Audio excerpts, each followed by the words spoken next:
Hello, everybody. Welcome back to another episode of Fish Flip Podcast. I'm here with Jenny today, and our topic is I think we were just talking about hair. Hair, yeah. Yeah, just not too long ago, and we thought this would be a good topic. Just a bit of a free form for this one. There was some really interesting things I guess we were gonna just dive into. Yep.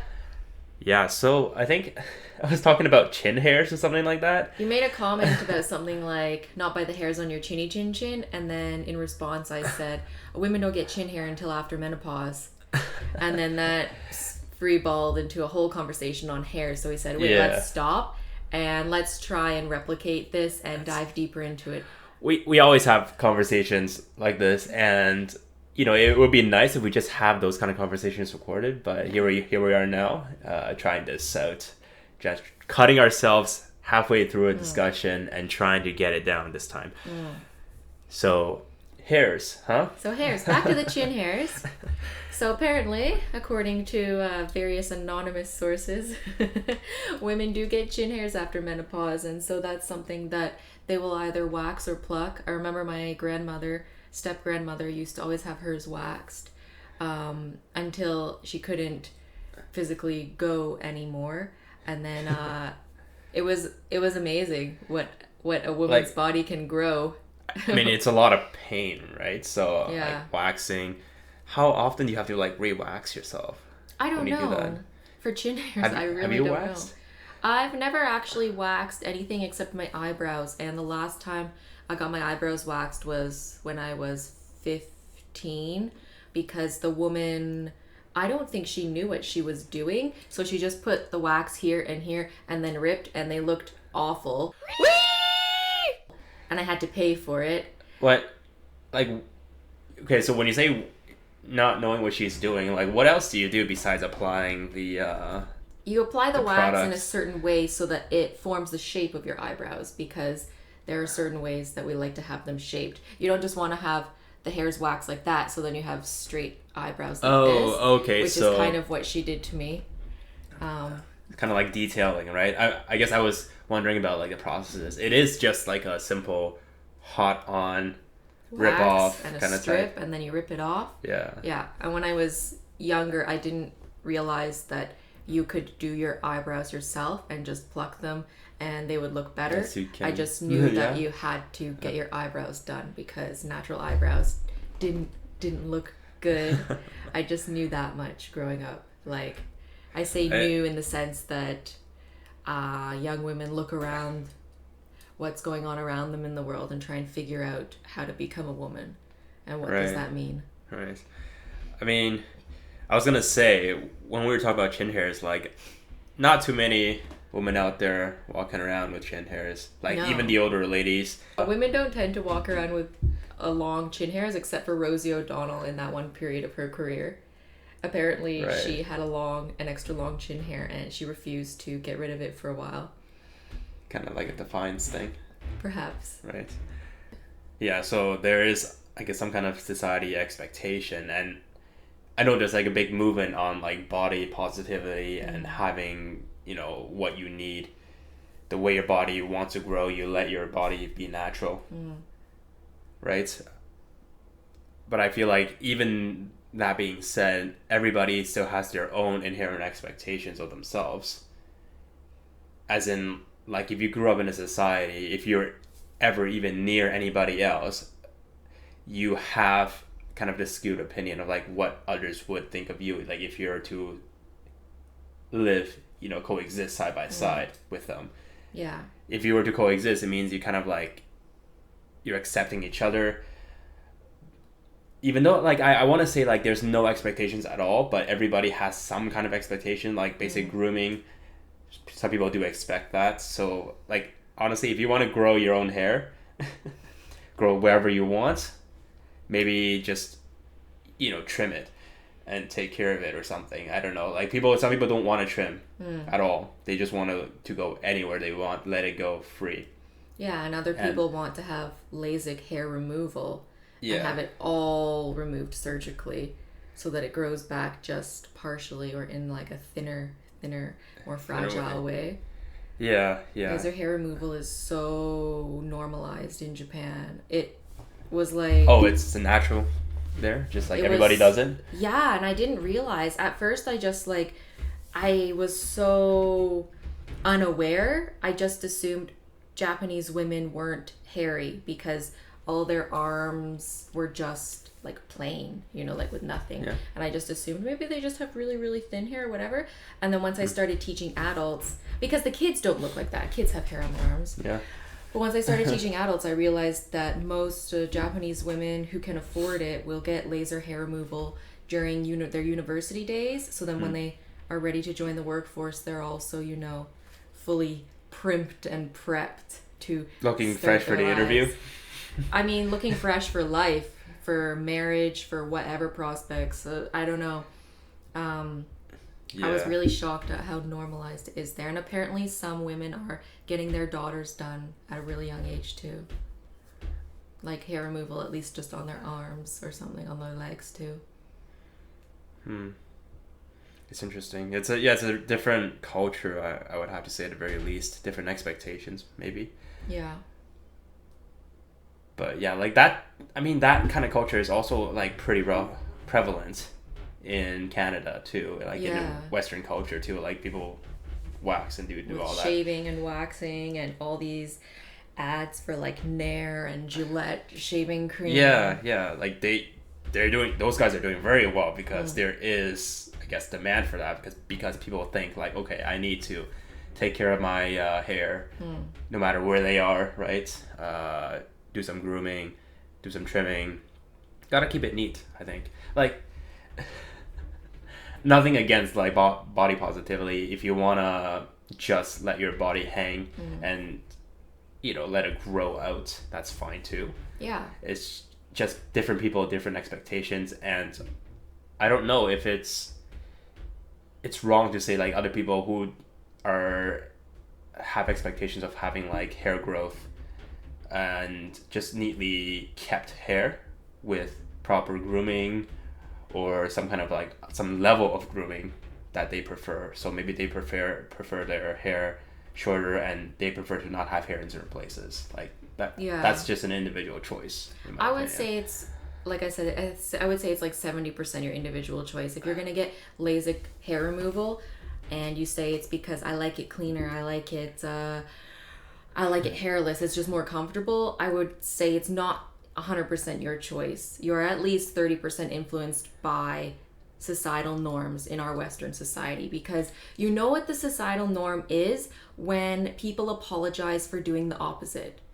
So it's quote unquote normal to have hairless shaved legs when women are apologizing and saying, oops, sorry, I didn't shave my legs.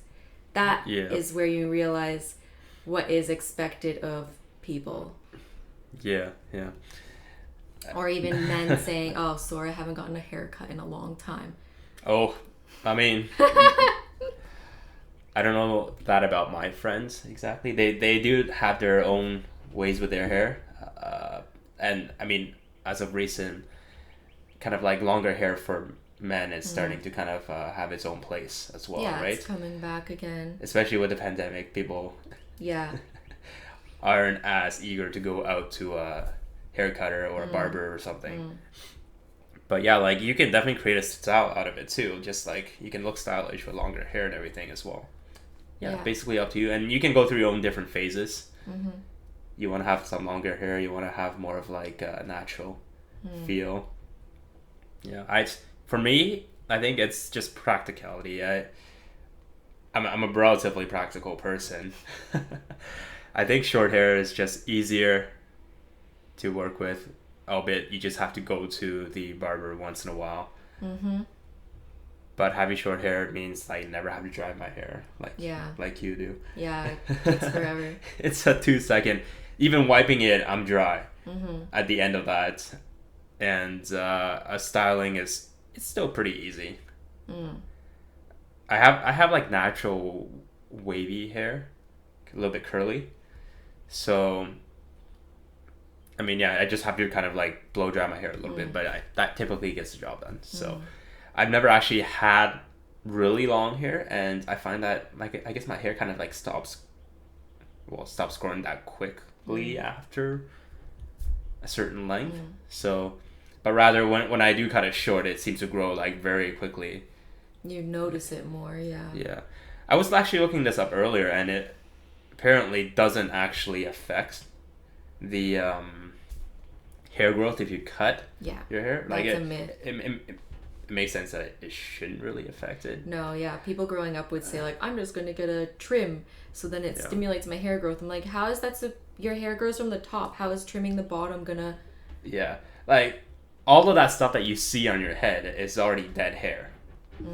That honestly, the live hair that you have are like all the ones inside your hair follicles, and the ones that are alive and well and kind of doing something are not the ones that you're touching. Those gross. Are just dead. That's disgusting. Dead piles on top of your head, guys. It's the fashion. We style them. They're like, hey, look at my dead pile right above my head. That's why you can't revive your hair when you've straightened the shit out of it. Dead hair. It's the fashion. Yeah.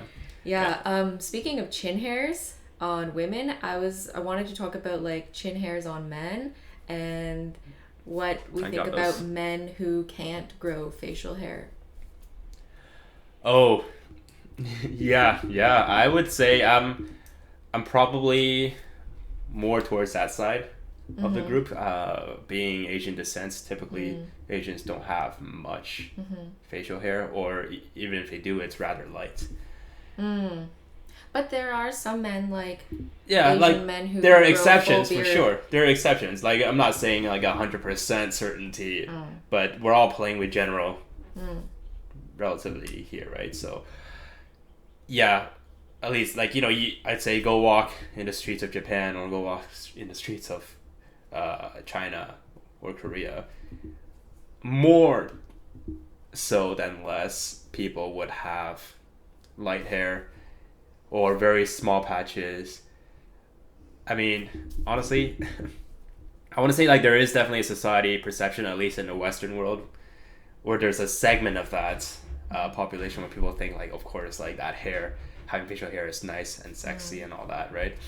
Facial hair is manly, and there's like a new beard movement too. Yeah, and all these grooming, what is it, like Old Spice and all these like other grooming commercials. Where's that company that makes like Squatch, Dr. Squatch? You know that soap? No, the natural soap for your body. They always talk about like treating your facial hair well and everything, and being from the group that doesn't have that much facial hair. I just think like I don't really need to do that much for my facial hair. It's maybe they're not marketing to me, but like frankly, you know what, they I think they are marketing to like men in general, but it's just like they're catering more to the men with facial hair. So maybe there is more, like I'm saying, bigger society here of groups of people that have facial hair than not in the Western world, where in the Eastern countries or Eastern continent it's not as prevalent, right? Yeah, and there's like an opposite perception there somehow. I think like in the West it seems like having facial hair is almost like a good thing, like, oh, I can grow a beard, great. And men who can't be like, I can't grow a beard. Whereas what I noticed in Japan is that a lot of the norm is to have a clean shaven face, and actually a lot of companies will not allow you to have facial hair because they want to see your face.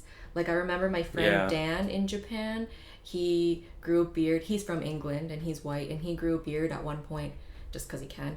And our friend, her little daughter Yuna, who was 4 years old, pointed at him and said he looked like a robber. Because he'd grown all this facial hair, That's it's a kind of like, there. what are you hiding behind all of that? Though, granted, if you're like a boss or a CEO or something, you can have a mustache. You tend to see more older men sporting facial hair. They've earned it, so. Yeah. For sure. Or bartenders, people who don't have to wear the 3-piece suit to go to the office. Yeah, it's just something. I think there's something there about bartenders and facial hair too. It just somehow they're free. They're free, but I think like having hair on a bartender makes bartenders seem more sophisticated. So when they serve you drinks, it's with like a sense of wisdom because they know what they're doing. because they are sophisticated people, right, with facial hair. It's just a perception, yeah. at least. I would say at the very least it's a perception. If it's not like a full hair, like full face of beard hair, it's like at least like trimmed and it's got some lines and it's got like decal or something, you know, like. And they use that soap. Yeah, exactly, Dr. Squatch, right? Yeah. So no, it's definitely something. But I think it's mostly popularized by media. So like at some point, some companies, like, you know, hair product companies started deciding to market to people with more hair to say like, hey, buy our product. So then that kind of like played up the image of people with facial hair, and then that, I think that also has a, you know, a touch in the movement of what people perceive as attractive, because you see that enough, you see something enough in the media, it becomes like an image, and whether or not I think you want to acknowledge it, like it's something that you see in the back of your mind, and when you see something like that that fits that image very perfectly, as in the people that gets portrayed in the media in advertisements, they get to become like this attractive, you know, symbol. And enough of that, you see enough of that in the commercials or in popular media, it just becomes like, okay, that is the standard, that is the norm. Yeah, that's the norm. Yeah. And people gets played, yeah. And that, you know what, I'll bet you that because of these, like, these popular media, like, it's not as prevalent in the Eastern countries, in the Asian countries, for example, for that facial hair thing. Or, you know what, maybe it is. I think facial hair generally is perceived as, like, relatively attractive, right? It's not that you're unattractive, maybe. Maybe what's unattractive is if you maybe don't, like, maintain your facial hair and you can look like a hobo, right? I would say... Look like you never done anything and your hair is kind of growing, some long, some short, and it's kind of like uneven. Well, yeah. There's an image there, right? Uneven then, of course, but I yeah, and that's what happens when you don't do any grooming. That's all it is. I think if you just do a little bit of grooming, you have well-kept facial hair, like, this is very good. I don't think you can say that it's generally accepted as attractive, though, because I would say, talking to a lot of female women when I was working in Japan, they don't like facial hair on men. They like the clean-shaven look. That's what's the norm there. Okay. That's what's attractive. Okay, interesting. I also have this perception, and I don't think it's entirely incorrect, that Eastern countries have like a romanticized vision of Western world as well. There's a portion of that population that I know a lot of women think that the men from the West they say ladies first. They believe that the idea of chivalry is still very much alive and well, and that if they date a Western man, he will be very ladies first, and he might open the door for them and help them with their jackets or something like that. But actually, it's case by case, depends on the person, and then there are certain things that I saw Japanese men do for women that maybe I haven't seen Western men do as much, such as Japanese men, if they're going shopping with their girlfriend, will carry not only the shopping bags, but will carry her purse for her. I saw so many Japanese boyfriends carrying their girlfriend's purses in that. I thought, that's interesting. I didn't really see it so much in Canada. But that's off topic of hair. Yeah. So. Well, it's interesting, yeah. Anyways. Why? Just because they need to be the utmost ladylike, right?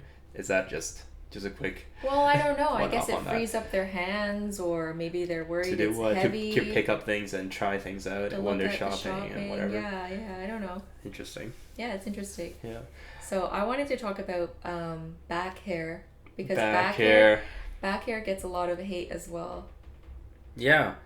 I mean, they can protect you from sunburns, I suppose. Not everybody has it, but the men who do have it... it seems a bit more brutish or a bit more primitive, I guess, with back hair. I mean, I'm not judging. This isn't me personally. I'm just thinking, like, is that what people think? What do you think about that? I don't know. I don't really have an opinion on back hair, but... I've had friends with a lot of back hair. Yeah. But they own it, you know? They don't really care. Yeah, I feel like... They just related to like their lineage. Say like, Mm. I'm Greek. You know, my family's a Greek family. Yeah, you just check me out. I'm just a full back of hair and just a furry beast. Yeah, I would say that it would either be perceived as attractive in a really manly way or unattractive and unhygienic for whatever reason people would pin unhygienic on it. People would do the same Why thing. do you think people would pin hygienic on that? Because I mean, they- you shower, you Because take care if of people yourself. say gross, then it's like I feel like when you throw the word gross around, you're implying that something is like wrong Yeah. or I like- off. I wonder where they got that idea from, though. It's just, And people think pubic hair is unhygienic as well. I mean, it has its functions, right? I mean, it's there. It's there, or maybe it's not. Yeah, I mean, pubic hair, I think protects you from like shaving and just like having skin on skin contact all the time. Yeah. That's kind of like what pubic hair is there to kind of like protect your body from itself. But yeah, like even with pubic hair, I think just a nice trim is good. As with any hair, really. Yeah. No matter where it is. Yeah, and you have a fair amount of grooming typically on a day-to-day basis, right? With this, Yeah. my dead package. Yeah. Yeah, it's really difficult. Your dead row. I read somewhere that supposedly girls spend about 2 hours a week just combing. That's What do probably you think? accurate for me. My hair is really fine and gets knotted really easily. I think you have a bit more work than a lot of other females Yeah. because of like I guess with wispier hair probably have more tendencies to like tangle. Is that what that is? Yeah. So every time I get frustrated, I threaten to cut my hair off. And someone in the background is like, no, but it's like, Yeah. you don't have to deal with this. It's You have to use like this detangler type of brush. type of brush, That right? is a Like you can't just use a normal brush because I've offered you my normal brush before. No. It works wonders for me. It hurts. Your brush doesn't even feel like it does anything just because the bristles are so weak. I feel like my hair needs something strong to kind of like pull it back to like tension it so I can actually style it. Yeah. Yeah. Oh, wow. Yeah, another thing I found out as I was just reading online not too long ago, average human head has about 100,000 to 150,000 follicles of hair. So like that many strands of hair. It's kind of crazy. That's average. Did you think there would be more or less of that? More. You think it'd be more? I was hoping for more. Yeah. It's a lot of hair. And I think I also saw that supposedly at any given time, only 10% of your hair is growing. 90%. No, sorry, it was the other way around. 90% of your hair is growing, 10% is resting. I think Resting from what? Just taking a vacation? taking a break from popping out of your head. Jeez. How do they organize themselves like that? Yeah, like does that mean and that was just like a very brief statement too. So I don't know if that meant like the entirety of your body or if it's just like your head, right? Oh, yeah. Because your hair isn't just on your head. There's hair Yeah. everywhere in your body. Yeah. 10%. And some amazing things about hair. Supposedly, it can basically tell you everything you need to know about a person except the gender. It just can't tell you gender. Oh, yeah, because you can get your... I mean, pull besides it the out by a DNA. follicle, yeah. Yeah, but beyond that, though, supposedly a person's hair can tell you about what kind of medication they've had as well, and like the type of foods they ate and all that. It's not just a DNA thing, but Yeah. supposedly like all this stuff from a person's past history. I wonder how they do that though. Like, I what believe is that, it? Just though. keratin? Like, is it like the growth of pattern on keratin or something like that? You know? Like, Well, I believe it because a lot of like health and fitness gurus will say like, wow, my hair is so good because I've been eating X food every day now. Like what you eat definitely Yeah. influences the health of your hair. fair. So then Yeah. if that influences the health of your hair, then you should be able to reverse that and figure out what you've been eating. We already talked about back hair, but back hair seems to have generally a negative opinion, but chest hair seems to be up in the air. Yeah, some good, some with bad. men and women. because men will shave or wax their chest hair, and I always found that fascinating. Unless you're like a professional athlete or something and it's getting in the way. I've only ever seen people do their chest hair for fun. I've seen people, men, or some of my friends, kind of like shave their hair to like make a certain symbol or a shape or something, like a Batman symbol on their chest, something like that. We don't really talk about these things. Between men, we don't really talk about hair. It's just kind of like, hey, you got a nice haircut, great. Maybe if that's all you can see, like, definitely chest hair is not a topic of conversation unless people are saying like, hey, look what I did with my chest hair. Maybe you don't talk about it, but do you notice it? Because I notice things. A few of my friends, I definitely notice their chest hair. Yeah. I can say that much, but I really don't have any opinion on it though. Like, do you think some people would think of it as like untidy, unkempt, as gross as having back hair? Some men, I think so, yeah, because I've seen men who shave their chest hairs. They don't like it. They don't want to have it there. Is there like a function for it at all? I don't know. Keep you warm? I mean, there must be a function for it, right? Because otherwise, like, we're creatures of evolution. Yeah. So it must have served something to kind of like help the species at a certain point in time. How about like, arm hair? Yeah, I'm not much for arm hair personally because it's just my body saying that's not me, man. I mean, what does it protect you from? I guess like all of this is, I want to relate it to like back to us, our ancestors, when we were like maybe climbing through caves or like, in the wilderness, moving through foliage. Like hair would kind of help against scratches, right? Like Is the more that hair. why you have a scratch here? Where's your arm hair? Yeah. I was recently moving furniture, so. I suppose like if I had hair, lots of hair here, like having it's the same protein as like what's on your nails, right? Like keratin, what's on horses' hooves, animal hooves. That kind of stuff are there to protect your body from something. So not having it, I think it's just, of course, it's just like an evolution of us being in society, and there's no longer a need for hair. But it's making a comeback as kind of a style. It's just a style thing. It's just like an art and a symbol of like beauty instead, because it's no longer there for the practical reasons. Not that we really need it, right? So we've got protective gear, we can wear protective clothing, but having hair is just more of like a choice of style, and whatever you think is attractive. It's like a fashion trend thing too. I find Canadian women, most I would say don't shave their arm hair, whereas in the UK it's more of a women shave their arm hair. Really? Yeah. I had this perception of the other way around. I look at arms a lot now since noticing my not noticing the arm hair thing in Japan. I look at ladies' arms a lot. Okay, so when I think UK, like I think like they're close to like France, right? Like it's all Europe.